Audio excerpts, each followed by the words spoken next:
Praise the lord. దేవునికి స్తోత్రం. సాటిలేని జీవము గల సర్వశక్తిమంతుడైన యేసయ్య పరిశుద్ధ నామంలో అందరికీ బ్లెస్సింగ్ బీయింగ్ క్రిస్టియన్ తరపున వందనాలు. మరి ఈరోజు న్యూ ఇయర్ మెడిటేషన్స్లో భాగంగా డే 33 నిరుత్సాహంలోనున్నావా? Are you discouraged? నిరుత్సాహం అనే మాట మీద ధ్యానిద్దాము. మరి దీనికి కీవర్డ్స్గా కీర్తన గ్రంథము 31:24 చరణం.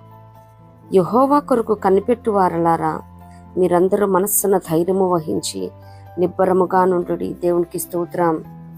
మరి నేటి దినాలలో ఎంత టెక్నాలజీ పరిజ్ఞానం పెరిగినప్పటికీ మరి రోబోట్లు కూడా అన్ని పనులు చేస్తున్న దినాలలో కూడా మరి అనేకులు నిరాశ నిస్పృహల్లోకి వెళ్ళిపోతూ ఉన్నారు. నిరుత్సాహపరిచేవారు కూడా వారి చుట్టూ అనేక మంది ఉంటా ఉన్నారు. మరి కొన్ని పరిస్థితులను బట్టి ఏమి, వ్యక్తుల్లో ఏమి మరి నిరుత్సాహపరిచే అనేకమైన సందర్భాలు చూడగలరు. మరి వారు ఎప్పుడూ ఏదో ట్రై చేసి ఉంటారు. వారి వల్ల కాలేదని, నీ వల్ల కాదు, ఇంకా నువ్వు చెయ్యలేవు, నువ్వు సాధించలేవు, అది చెయ్యాలంటే ఇది కావాలి, అది లేదు అని అనేకమైన సాకులు నేపాలు చెప్తూ చేస్తున్న వారిని సహ్యం నిరుత్సాహంలోకి త్రోసివేస్తూ ఉంటారు.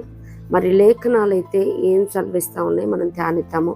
అంత మాత్రమే కాదు, కానీ ఒక వ్యక్తి ఏ సందర్భాలలో మరి నిరుత్సాహంగా నిరాశగా ఫీల్ అవుతారో కొన్ని లేఖనాల ఆధారంగా మనం ధ్యానిద్దాము.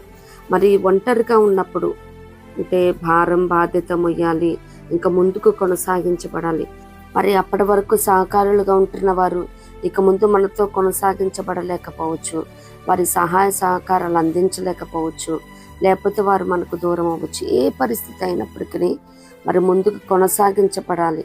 మరి దైవజుడైన మోషే గారు ప్రభు సన్నిధికి చేరిన తర్వాత యెహోషువ గారు కూడా మరి ఇంత డిస్కరేజ్ ఫీల్ అవుతా ఉన్నప్పుడు మరి దేవాది దేవుడు దర్శించి తనని, మరి నేను నీకు ఆజ్ఞాపించాను కదా, నిబ్బరం కలిగి ధైర్యంగా ఉండు, దిగులు పడకు, జడేకు, నీవు నడుచు మార్గం అంతటిలో నేను నీకు తోడే ఉన్నానని ధైర్యపరిచిన దేవుడు నీతో నాతో వాగ్దానం చేస్తూ ఉన్నాడు. ఆయన మనకి తోడుగా ఉన్నాడు, మనతో పాటు నడిచే దేవుడే ఉన్నాడు, మనకి తోడుగా ఉండే దేవుడే అన్నాడు. దేవునికి స్తోత్రం. రెండవదిగా, సహాయకులు ఎవరు లేనప్పుడు నిరుత్సాహంగా ఉంటుంది. మరి మోషే గారు తన చివరి ప్రసంగం మరి ద్వితీయోపదేశ కాండం 31:8 చెప్తారు కదా, మరి నీ ముందర నడిచేవాడు యెహోవా, ఆయన నీకు తోడైయుండును, ఆయన నిన్ను విడువాడు, నిన్ను ఎడబాయడు, భయపడకు, విస్మయమందుకని ఆనాడు ఇశ్రాయేలుని ధైర్యపరుస్తూ ఉన్నాడు. మరి ఈ రోజుగా చూసినట్లయితే శ్రమలు శోధనలు ఎదురైనప్పుడు మరి యోహాను సువార్త 16:33 సాక్షాత్ యేసే చెప్తా ఉన్నాడు, లోకంలో మీకు శ్రమ కలుగును, ఆయనను ధైర్యము తెచ్చుకోండి, నేను లోకంను జయించి ఉన్నానని చెప్తా ఉన్నాడు. మరి లోకంలో ఎన్ని శ్రమలు శోధనలు ఎదురైనప్పటికీ నిశ్చయంగా దేవుడు సమస్తము జయించి ఉన్నాడు. కాబట్టి మనం ఏమాత్రం నిరుత్సాహం చెందాల్సిన అవసరం లేదు. మరి యేసయ్య సమస్తాన్ని సాధించి ఉన్నాడు. మరి శ్రమపరచబడు వారికి, శోధింపబడు వారికి ఆయన సహాయం చేసేవాడై ఉన్నాడు. దేవునికి స్తోత్రం. ఎటువంటి శ్రమలు శోధనలు నిరుత్సాహపరిచే మాటలు ఉన్నప్పటికీ మరి దేవాది దేవుణ్ణి చూస్తూ మనం కొనసాగించబడాలి. మన విరోధులు అధికంగా ఉన్నప్పుడు, అధికులుగా ఉన్నప్పుడు మరి నిరుత్సాహంగా అనిపిస్తుంది. మరి యెషయా గ్రంథంలో 41వ అధ్యాయము మరి 10 నుంచి మనం చూడగలుగుతాం కదా. మరి యాకోబు గారిని, అంటే ఇశ్రాయేలుని దేవుడు బలపరుస్తూ ఉంటాడు, ధైర్యపరుస్తూ ఉంటాడు. స్వల్ప జనమగు ఇశ్రాయేలు అని అక్కడ మాట్లాడుతూ ఉంటారు. నేను నీతో చెప్పి ఉన్నాను, నీకు తోడై ఉన్నాను, దిగులు పడకు, నేను నిన్ను బలపరుతున్నానని పలు మాటల అధ్యాయంలో మరి ఇశ్రాయేలుని మరి బలపరచడం, ధైర్యపరచడం మనం చూస్తూ ఉంటాము. దేవునికి స్తోత్రం. మరి మన స్వబుద్ధిని ఆధారం చేసుకున్నప్పుడు కూడా నిరుత్సాహం అనిపిస్తుంది. ఎందుకంటే మన స్వబుద్ధి చిత్తానుసారంగా మనం నడుస్తూ ఉంటాం కాబట్టి ఆబ్వియస్లీ నిరుత్సాహం ఎదురవుతుంది. చివరికి ఎటువంటి రిజల్ట్స్ మనం పొందుకోలేము. మరి అక్కడ ఉంటుంది కదా, సామెతలు 3:5-6 నీ స్వబుద్ధిని ఆధారం చేసుకొనక నీ పూర్ణ హృదయముతో యెహోవా యందు నమ్మకం ఉంచుము, నీ ప్రవర్తన అంతటి యందు ఆయన అధికారమును ఒప్పుకొనుము, అప్పుడు ఆయన నీ త్రోవలను సరళము చేయును. దేవునికి స్తోత్రం. మన ఓన్ అండర్స్టాండింగ్తో మనకు తోచింది ఏదో మనం చేసుకుంటూ వెళ్తే ఆబ్వియస్లీ మనం ఎటువంటి ఫలాన్ని జయాన్ని చూడలేమో, పైగా నిరుత్సాహంలోకి త్రోయబడతాము. సో దేవుని చిత్తానికి సంపూర్తిగా మనల్ని మనం సరెండర్ చేసుకోవాలి.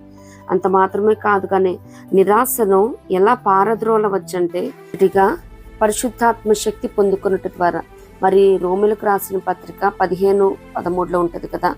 కాగా మీరు పరిశుద్ధాత్మ శక్తి పొంది విస్తారముగా నిరీక్షణ గలవారటకు నిరీక్షణకర్తయకు దేవుడు విశ్వాసము ద్వారా సమస్తానందముతోనూ సమాధానముతోనూ మిమ్మల్ని నింపునుగాక. దేవునికి స్తోత్రం. నిరాశ ప్లేసులు నిశ్చయంగా దేవుడు గొప్ప నిరీక్షణను గ్రహించే దేవుడే ఉన్నాడు. పరిశుద్ధాత్మ శక్తి పొందుకున్నప్పుడు అటువంటి నిరీక్షణ మనకు అనుగ్రహించబడుతుంది. మరి రెండోదిగా చూసినప్పుడు దేవునికి లోబడినప్పుడు యాకోబు 4:7 ఉంటుంది కదా. దేవునికి లోబడి ఉండి అపవాదిని ఎదురించుడి, అప్పుడు వాడు మీ యొద్ద నుండి పారిపోవును. మరి అపవాది దుష్టుడు ఎప్పుడు నెగిటివ్గానే మాట్లాడుతూ ఉంటాడు. నీ వల్ల కాదు, నువ్వు సాధించలేవు, ఇక నీ పని అయిపోయింది, ఇక దేవుడు నీ ప్రార్థన ఆలకరించాడు, ఈ రీతిగా డిస్కరేజ్ ఫీల్ అయ్యేటట్టు చేస్తూ ఉంటాడు. మరి ఎప్పుడైతే మనం దేవునికి లోపడతామో అపవాదిని ఎదిరించినప్పుడు వాడు మన ఎద్దు నుండి పారిపోతాడు. మొట్టమొదటిగా దేవునికి లోబడాలి. లోబడకుండా ఎదిరిస్తే స్కెవయ్య కుమారుల పరిస్థితి లాగా ఉంటుంది అనమాట. మరి ఎవరు కూడా ఈ రీతిగా ఉండకూడదు. నిజంగా దేవునికి లోబడినప్పుడు మరి నిరాశను పారద్రోలవచ్చు. అంత మాత్రమే కాదు, కానీ మూడోదిగా దేవుని కొరకు కనిపెట్టినప్పుడు మన కీవర్డ్స్ ఇదే. మరి కీర్తన 31:24 ఉంటుంది కదా. యెహోవా కొరకు కనిపెట్టు వారలారా మీరందరూ మనస్సున ధైర్యము వహించి నిబ్బరముగా నుండి దేవునికి స్తోత్రం. మరి యెహోవా కొరకు కనిపెట్టినప్పుడు మరొక వ్యక్తి కోసం మనం కనిపెడుతున్నప్పుడు మరి వెయిట్ చేస్తూ ఉంటాము. మరి వేరే పని కూడా ఏమీ మనకి చెయ్యాలనిపించదు. ఆ వ్యక్తి వస్తే ఆ కార్యం జరుగుతుంది, మరి ఆ వ్యక్తి వస్తే పని మొత్తం సెటిల్ అవుతుంది అని ఏ రీతిగా అయితే ఎదురు చూస్తూ ఉంటామో, ఇంత నిరుత్సాహంగా ఉన్నప్పటికీ ఆయన కొరకు కనిపెట్టినప్పుడు మన పక్షంగా మన కార్యాలను సఫలపరిచే దేవుడు ఉన్నాడు. దేవునికి స్తోత్రం. అంత మాత్రమే కాదు, కానీ దేవుని సన్నిధికి వెళ్ళినప్పుడు నిరాశ ఉండదు. మత్తయి సువార్త 11:20 ప్రయాసపడి భారము మోసుకున్న సమస్త జనులారా నా యొద్దకు రండి, నేను మీకు విశ్రాంతి కలుగు చేయదనని దేవుడు వాగ్దానం చేస్తూ ఉన్నాడు కదా. మరి ఆ రీతిగానే మనము నిరుత్సాహంలో ఉన్న వేళ ఆయన యొద్దకు వెళ్ళినప్పుడు నిజముగా నిరీక్షణ పురుకొల్పే దేవాది దేవుడే ఉన్నాడు. మనం ఆయన యొద్దకు వెళ్ళినప్పుడు ఆయన మన యొద్దకు వచ్చే దేవుడే ఉన్నాడు. దేవునికి స్తోత్రం. అంత మాత్రమే కాదు, కానీ మన నిరుత్సాహంలో గొప్ప నిరీక్షణ పురుకొల్పే గొప్ప వాగ్దానాన్ని దేవాది దేవుడు మనతో చేస్తున్నాడు. 29:11 చూసినట్లయితే నేను మిమ్మల్ని కూర్చి ఉద్దేశించిన సంగతులను నేను ఎరుగుదును, రాబోవు కాలమందు మీకు నిరీక్షణ కలుగునట్లుగా అవి సమాధానకరమైన ఉద్దేశములే కానీ హానికరమైనవి కావు.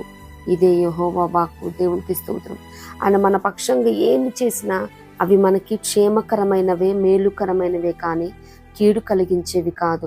ఈ ఒక్క మాట మనం దేవుని సన్నిధానంలో ఎప్పటికీ గుర్తు చేసుకుంటే మరి ఆయన చిత్తానికి సంపూర్తిగా లోబడతాము. ఎప్పుడు నిరుత్సాహపడము. మరి నిరుత్సాహం ఉన్నప్పుడు, నిరాశ నిస్పృహలో మనల్ని ఆవరించినప్పుడు మనం ఏదైతే చెయ్యాలనుకుంటున్నామో అది చెయ్యలేము. చెయ్యగలిగినవి కూడా అమ్మో నేను చెయ్యలేనేమోని మరలా నిరుత్సాహం ఆవరించి ఇంకా చేసే ప్రయత్నం కూడా చేయలేమన్నమాట. ఎవరు కూడా నిరాశకు నిరుత్సాహానికి తావివ్వద్దు. మరి దేవుడు ఏవేవైతే లేఖనాలను వినికిడిలో ఉంచినారో ఆ లేఖనాలన్నీ ఎత్తిపట్టి క్లీన్ చేద్దాము. మరి నిరసముగా ఎవ్వరు కూడా నిరుత్సాహానికి తావివ్వద్దు. దుష్టుడు మనుషులను ప్రేరేపించి పదే మరి మనకి తెలియజేసేది ఏంటంటే నీ వల్ల కాదు, నీ చేత కాదు, నీకు అది లేదు, ఈ సామర్థ్యం కావాలి, ఈ నాలెడ్జ్ కావాలి, ఈ టెక్నాలజీ యూజ్ చేయాలి అని ఈ రీతిగా మనం చేస్తున్న పనిని మన చేతులారా ఆపు చేసే విధంగా చేస్తూ ఉంటాడు. మనుషుల మాటలు అస్సలు వినొద్దు. ఎందుకంటే ఆ మాటలు వింటే కృంగిపోతాము. మనం కుమిలిపోతూ చెయ్యాలనుకున్న పనులు చెయ్యలేము. దేవుడు లేఖనాల ద్వారా ఏమి సెలవిస్తా ఉన్నాడు, నేను నీకు తోడై ఉన్నాను అన్నాడు. ఇమ్మానుయేలు మనకు తోడుగా అన్నాడు. ఇప్పటి వరకు సహాయం చేసి నిపుణించిన మనకు తోడుగా అన్నాడు. నిబ్బరం కలిగి, ధైర్యము కలిగి దేవుడు ఏదైతే వాగ్దానం చేస్తున్నాడు ఈ సంవత్సర కాలంలో నిజంగా వాటన్నిటిని స్వతంత్రించుకోవటానికి నిరుత్సాహాన్ని వీడనాడి గొప్ప నిరీక్షణతో అడుగు ముందుకేయండి. Be bold, stay strong, receive his miracles. ఇట్టి కృప ప్రభు మనందరికి అనుగ్రహించును గాక. ప్రభు కృప మనందరికి తోడైండును గాక. ఆమేన్.